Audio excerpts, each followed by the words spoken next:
Il faut savoir que nous avons signé avec l'État ce contrat local de sécurité, ce contrat territorial de sécurité.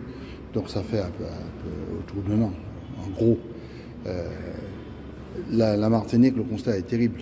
Le Sénat d'ailleurs l'a fait dans un rapport cinglant en 2024, en mai 2024, constatant une situation dramatique puisque la Martinique, la Guadeloupe et la Guyane sont aujourd'hui des plateformes de rebond du trafic de drogue, de cocaïne principalement, et d'armes entre l'Europe et puis l'Amérique du Sud. Bon, ce constat est fait et ça a des conséquences terribles parce que c'est 3,5 milliards de chiffre d'affaires global dans l'Hexagone, dont des retombées en Martinique chiffrées autour de 400 millions à 500 millions qui circulent dans le pays.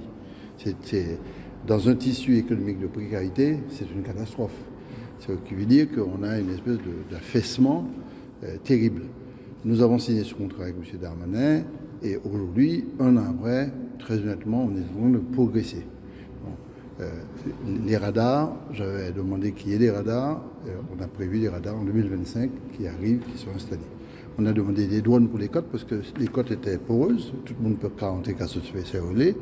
Il y a un drone qui arrive bientôt, qui sera mis en œuvre, et la collectivité a financé notre drone. Bon.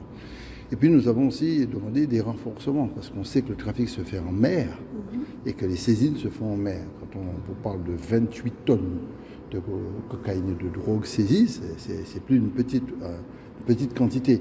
Donc l'effort est fait aussi pour aller chercher et arrêter le processus.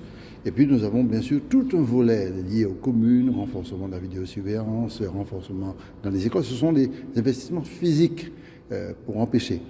J'étais assez content d'entendre que ça avance sur le contrôle du port et de l'aéroport. Pour moi, c'était fondamental. On sait que c'est par les conteneurs que la drogue part et revient. Et deuxièmement, et sur l'aéroport, c'est le seul accès d'entrée. Donc il y a des efforts très conséquents qui sont actuellement en cours, parce que personnellement, je suis favorable à 100% de contrôle, y compris les individus. Mais les conteneurs, le périmétrique, mais surtout les individus. Donc il y a quelques avancées qui se font. Cependant, on ne peut que constater que l'importance de la dynamique de la drogue dans le monde fait que l'État est fragilisé. Si le Sénat dit aujourd'hui que l'outre-mer est en danger, on a l'impression d'un sentiment d'abandon, c'est une réalité aussi. En gros, le drame est tellement important que les efforts aujourd'hui faits par la justice, par la douane, par les douaniers, parce qu'il y a beaucoup de personnes qui bossent énormément là-dessus en Martinique, service de l'État, service des collectivités ou EPCI, on a le sentiment que ce que nous faisons, c'est chailler et puis un tuer de l'eau en poignée, quoi. Donc, il ne faut pas désespérer. Je pense que la dynamique est installée à travers ce contrat territorial entre l'État et nous. C'est une vraie dynamique. Il nous reste à travailler sur ce qu'on appelle la prévention et surtout la lutte anticipée contre la délinquance. L'école de la troisième chance que nous voulons mettre en place au niveau de la prison, dans le cadre du SAS, ce qu'on appelle une structure pour accompagner à la sortie, est fondamentale. Et l'accompagnement à la parentalité des familles monoparentales, c'est très important.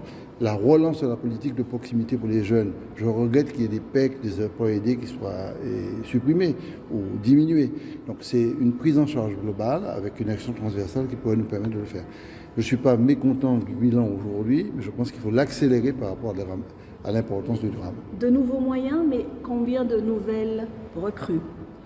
Alors, bon, les renforcements, et objectivement, on ne peut pas dire qu'il n'y a pas d'effort sur le renforcement. Mais par exemple, l'action de la justice, il faut absolument renforcer beaucoup plus la justice. On a un magistrat qui est placé sur les relations internationales, c'est une bonne chose, mais traiter des dossiers, c'est important. Sur le renforcement douane, gendarmerie, police, il y a des étapes qui ont été franchies, notamment tout ce qui est et recherché de manière très rapide avec des bateaux très très rapides pour pouvoir arrêter les personnes qui font du trafic en mer. Il y a 2 bateaux qui ont été achetés. Et la question du radar, c'est une étape franchie. La question des drones, c'est une étape franchie. On a des avancées. Ce premier bilan est intéressant, mais il faut aller beaucoup plus vite et beaucoup plus loin.